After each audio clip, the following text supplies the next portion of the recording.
Book World. Welcome to another reading vlog. I was not able to put this book down. I was going to vlog my experience as I read through some of it, but I just couldn't stop reading. I'll tell you what the book is. It is Grown by Tiffany D. Jackson. Even though this book is not written in verse, it is pure poetry. It is about Chauncey, or Enchanted Jones. She attends a private school. Her parents are working to make ends meet. Her dad is working for a company that is on strike with the union, and her mom is a nurse. And they're struggling to send both Chauncey and her sister Shay to private school. Enchanted begs her mom to go to this singing event because she loves to sing. She is very smart. She loves to swim, but she also loves to sing. And while there, she is spotted by a man named Corey Fields. Tiffany D. Jackson always has a knack for taking current events and making them into a story based on fiction that will make you think. There are content warnings for mentions of sexual abuse, rape, assault, child abuse, kidnapping, and addiction to opioids. In the beginning of the book, Tiffany D. Jackson also put the content warning right there before you even start the book, which I felt that was so nice to see, because you don't always get content warnings with books, and I feel that somewhere there should be a content warning if there's something that may be triggering to your audience. This book made me think. It was beautifully written. It was poetry without the verse. I give this book 5 out of 5 stars. I couldn't put it down. If you get a chance to read this book, let me know what you thought about the book in the comments below. I absolutely was floored. This was the educational experience that I needed. This book cements the reason that Tiffany D. Jackson is one of my all-time favorite authors. She's right up there, like I said, with Angie Thomas. She has not disappointed me with this book.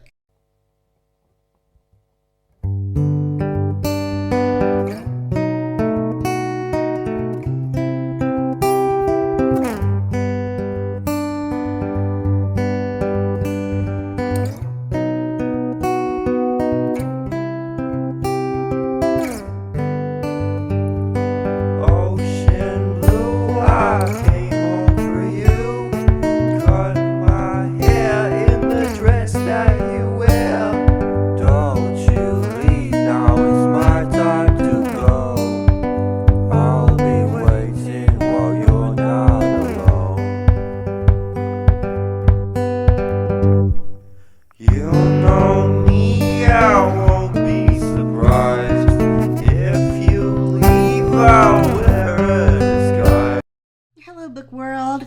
I have started Concrete Rose by Angie Thomas. I'm only on chapter 3. There are some comical moments when you see in this book that Maverick is trying to be a father and learning how to take care of Seven when he was a baby. Maverick's mom is trying to help him learn how to be a dad, and he's I have spit all over my shirt, and it reminds me of Three Men and a Baby. I mean, that's how cute it is to see this strong, muscular man take care of his son and just having a hard time. It's quite comical, but it's so cute and so enduring. I got mad because this isn't a spoiler, but because, like I said, I'm only on chapter 3. But Aisha and her mom, Mrs. Robinson, once they found out Maverick was the daddy, they left Seven's diaper bag and his DNA paper on the floor at the clinic and left the car seat and the DNA paper and the diaper bag and just left. I'm like, whoa, okay, way to be responsible. I'm hoping they take care of things for this little guy coming up. I don't know. But Maverick is stepping up. I like that. I like that Maverick is stepping up here and taking care of his little guy. So that's this some cute moments at the very beginning of this book. I'm sure it's gonna get sad.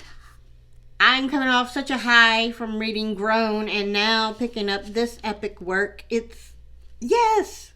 So I didn't have the best experience last vlog with one of the books I read. So this is way to step up the game, guys. Way to step up the game. So I have reached chapter 23 in Concrete Rose. Like I said, the dynamic between Maverick, his baby son, 7, is just, it's so cute. And he is such a good daddy. But I wanted to read just a few things that I thought was really cool out of the book. He's talking to his dad. He says, grandson, he said in awe. What's his name? He said, Aisha named him King since she thought that King was his daddy. Ah, no, man, you gotta change it, Pop said. Zeke named King that in honor of the set. I got nothing against it or your homeboy, but your son ought to have something of his own. A name with a purpose. I was real mindful when I named you Maverick, Malcolm Carter. Maverick means independent thinker. Malcolm comes from Malcolm X. Guess Pops wanted me to be a leader from the jump. Maverick talks about how he gave 7 his name.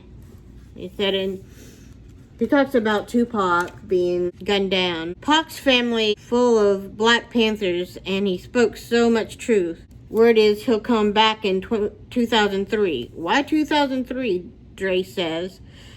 It's 7 years after he faked his death, I say. Pac got all these new connections to the number 7. He was shot on the 7th. He died 7 days after that. Exactly 7 months to that day, all eyes on me dropped. That's a coincidence, Mav. And Mav says, hear me out. He died at 4:03 p.m. 4 plus 3 is 7. He was born on the 16th. 1 plus 6 is 7. He was also 25 when he died. Right. 2 plus 5 is 7. Then the name on his last album, that Malvalky joint, The 7-Day Theory, says Dre. So he talks about how 7, he kind of thought about that name after talking about Tupac Shakur. And he decides that he's going to name him 7 because 7 is the number of perfection. His mom is saying something about what he's wearing for his first day of school. And he said, don't go to school with your pants sagging. Don't nobody want to see your drawers. I clean them, and I don't want to see them. I thought that was cool. His mom was saying, nobody wants to see your drawers. So that was pretty cute. And then they're talking about this guy that goes to Garden High School, and he's one of the Garden Disciple gang members. And he said, Ant closed in on me. His name makes sense. He's short as hell. It's always been the short ones who instigate on some Napoleon crap. So basically he's saying that this gang member has the Napoleon complex. Well, y'all gotta be hating on short people. I love it. I love it though. Angie Thomas's writing is so on point. I just love it. So those are just some of the quotes that I enjoyed. I thought it was funny when Maverick's mom was like, pull your pants up. Nobody wants to see that. This book is amazing so far. I'm really enjoying it. It does have some sad moments and some funny moments, like his mom saying what she did. The serious moments in there, they stick with you. And so I'm appreciating the book so far. This dystopian world of Garden Heights is really, Angie Thomas just brings it to life and brings it into the real world, because out there in the universe, there is probably a town or city like Garden Heights.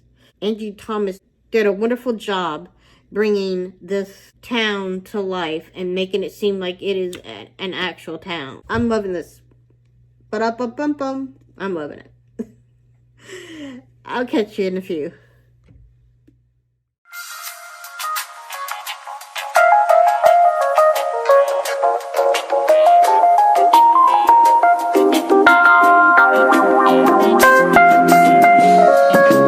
Do you love me, Matthew? I do. Honestly? Yes. Secretly, but honestly. No more secrets. Here I am, waking up. Here I am, waking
Yeah, baby.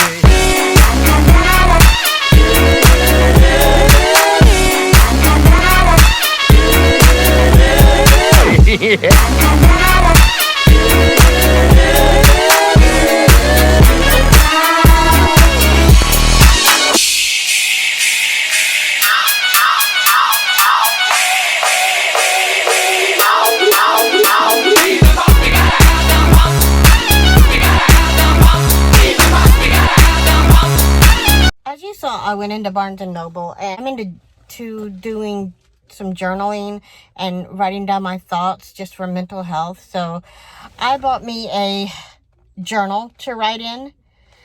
I also got me a Godiva dark chocolate candy bar. I picked up The Survivors by Jane Harper. I thought this would be really cool to read. I also picked up A Faux Love Story. This is by Lone Lee. So I wanted to check out those books. And, it was really crowded in Barnes & Noble, I'll have to say. It was really, really crowded. Hello, Book World. I am on page 207 of Concrete Rose. Maverick just told his dad off. in prison. Of course, you know that his father is in prison. And so he went to visit him after found out about Lisa. And his dad got onto him and he just gave it right back. I'm telling you, the things he said to his dad, wow. I was like, oh my gosh. Okay. Although I do feel that Maverick was right in what he had to say. You know, I'm not spoiling anything, but if you read the book, you know what I'm talking about. I am really flying through this book. Hello, book world. I am on chapter 21. I'm on page 262. And Mr. White, the owner of the grocery store in Garden Heights, is giving Maverick some words of wisdom. And he asks him what he wants to do when he grows up. And he talks about, Maverick says, get a stroller and maybe a car. He said, why did you join a gang? He said, for protection. He said that he doesn't buy that. And he said, I'm Little Don, talking about his dad. He said, everybody expects me to join. And Mr. White says, because the apple doesn't fall far from the tree. And then Mr. White says, however, it can roll away from the tree. It simply needs a little push. That is pretty cool. Basically telling Maverick, don't let the life of your parents define who you are. Make the life for yourself. Push away from what everybody is expecting you to be because you're somebody's son. Whoa. Angie Thomas just really, really spoke there. Wow. That's powerful. So there are tons of quotes like that. I am almost finished, so I'll come back with my final thought.